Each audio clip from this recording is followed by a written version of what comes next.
Baik, kembali lagi. Di sini saya akan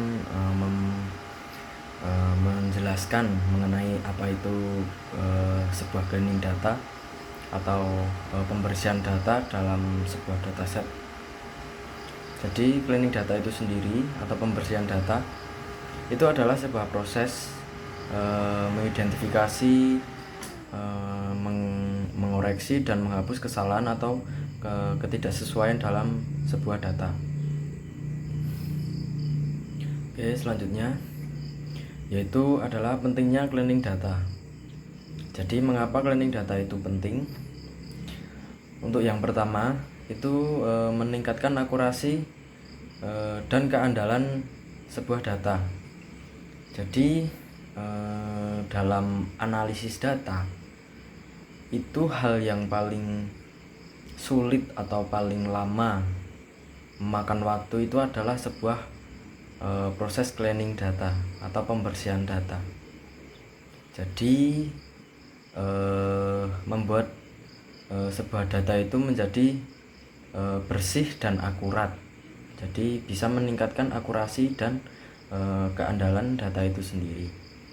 Untuk yang kedua itu adalah mendukung analisis yang tepat dan pengambilan keputusan yang akurat. Jadi cleaning data itu mendukung sebuah analisis yang tepat dan pengambilan keputusan yang akurat. Jadi apa yang disebut dengan pengambilan keputusan yang akurat itu jadi dalam data analis setelah melakukan cleaning data itu kita akan mempresentasikan atau pengambilan keputusan dalam bentuk visualisasi. Nah, jadi kita bisa menggunakan kalau dalam Python kita bisa menggunakan library dengan nama Matplotlib. Jadi kita bisa mempresentasikan data dalam bentuk misal kayak bar chart, pie chart, scatter plot, dan masih banyak lagi. Nah, jadi bisa mendukung analisis data yang tepat dan pengambilan keputusan yang lebih akurat. Untuk yang ketiga yaitu meminimalkan resiko kesalahan dan kerugian. Jadi untuk yang disebut dengan meminimalkan resiko kesalahan itu kita melakukan pembersihan data. Misal ada sebuah data yang bernilai 0 atau missing value, itu kita bisa meminimalkan risiko kesalahan dalam visualisasi kedepannya. Untuk selanjutnya pemahaman data. Jadi sebelum melakukan cleaning data itu kita harus paham. Jadi kita harus paham struktur dan pola yang ada. Jadi misal kita memiliki sebuah data frame atau dataset, jadi kita harus memahami struktur datanya itu. Jadi misal struktur dalam kolom, misal kolom ID, nama, date, dan lain-lain. Jadi kita harus memahami struktur itu sebelum kita melakukan cleaning data. Untuk selanjutnya itu identifikasi kesalahan. Jadi kita bisa menemukan dan mengidentifikasi kesalahan seperti missing value, outlines, dan format yang tidak sesuai.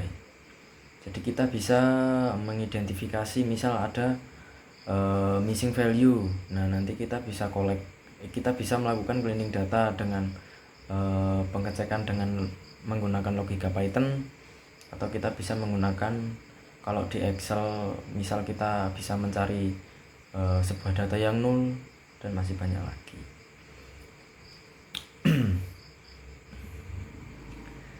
Untuk selanjutnya itu handling missing value. Jadi kita bisa memilih strategi untuk menangani data yang hilang. Jadi seperti menghapus, mengisi dengan nilai rata-rata, atau menggunakan metode imputasi lainnya. Jadi misal kita penjelasannya begini. Jadi misal kita memiliki sebuah data frame yang bernilai 0 atau kosong. Jadi 0 dengan kosong itu beda. Jadi misal kita memiliki sebuah data 0, misal 30.000 data 0. Nah, itu kita bisa menggunakan, kalau di Python kita bisa menggunakan yang namanya VILNA. Jadi VILNA itu bisa mengisi nilai yang kosong atau 0 dengan nilai boolean. Jadi misal dalam data itu berisi 0 atau kosong, kita bisa menggantinya dengan nilai boolean true. Jadi nanti datanya tidak bernilai 0 atau kosong. Itu untuk sebuah data yang besar. Misal kita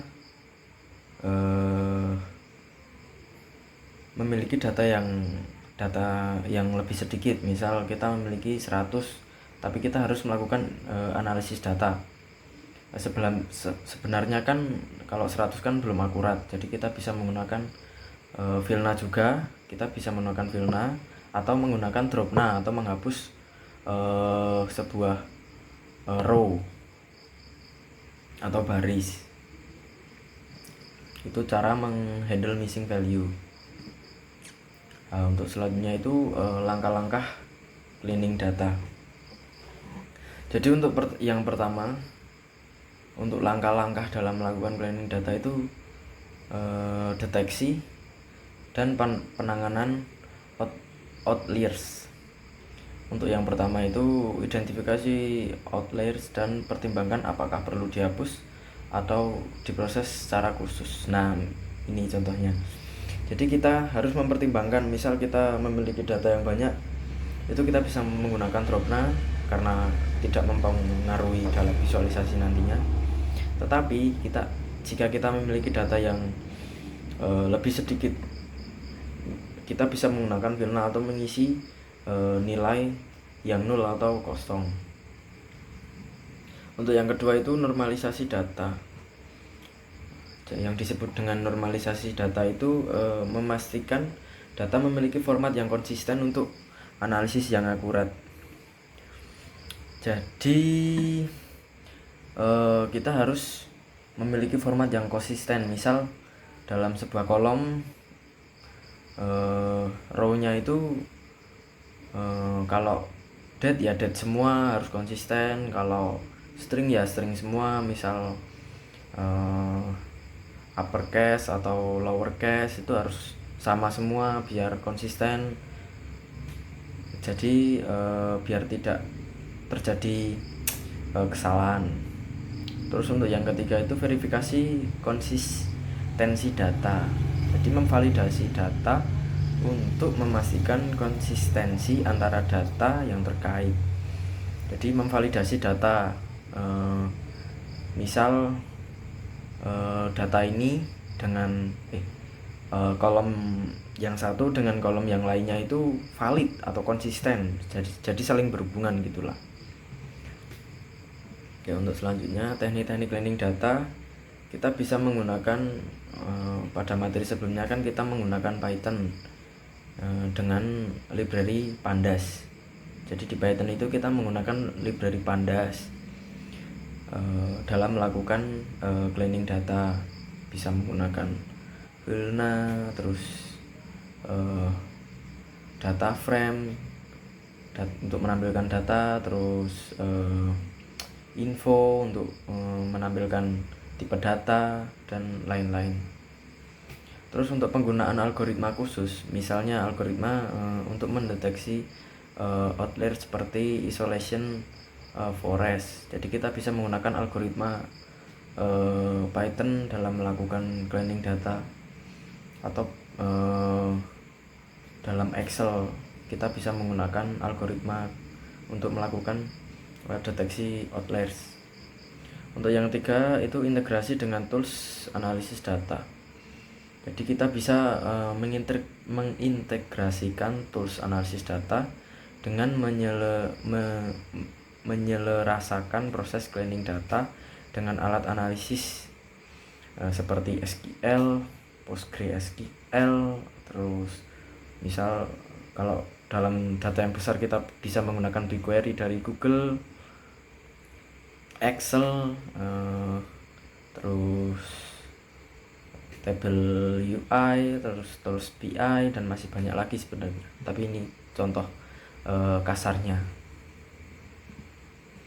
Nah, untuk studi kasus sendiri, kita bisa menampilkan bagaimana cleaning data dapat meningkatkan akurasi analisis penjualan dalam sebuah perusahaan. Jadi kita misal ambil studi kasus e-commerce gitulah. Jadi misal sebuah perusahaan meminta kita untuk menganalisis penjualan di tahun misal di tahun 2020 sampai 2024 itu terjadi penurunan atau kerugian atau kenaikan. Jadi kita bisa melihat nilainya nanti. Jadi contohnya seperti ini. Ini contoh kode saya. Jadi saya melakukan analisisnya dengan Python. Jadi di sini ada sebuah all data done. Jadi saya sudah melakukan cleaning data di Google Colab, karena di sana lebih mudah dalam melakukan cleaning data. Terus kita coba di dashboard.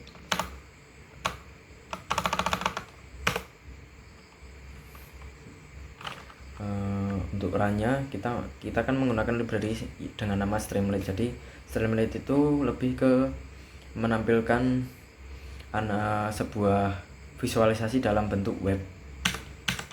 Kita melakukan Streamlit run, terus file kita, terus kita run.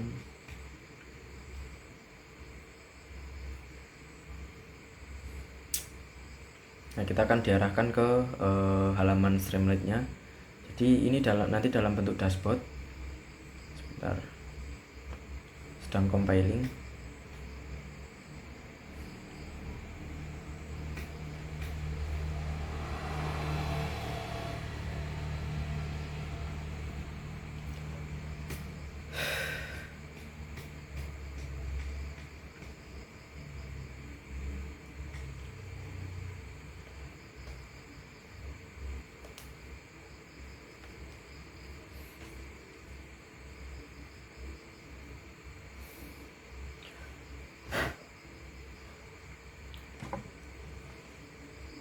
Emang agak lama soalnya datanya kan banyak di sini datanya.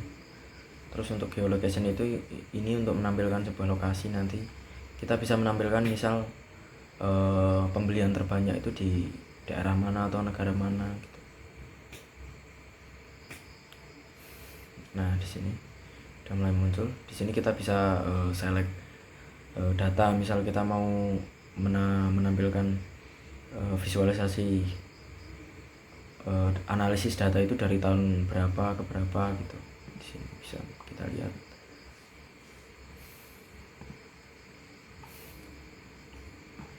Sedang melakukan compiling. Jadi compiling itu lebih ke kode Python ini.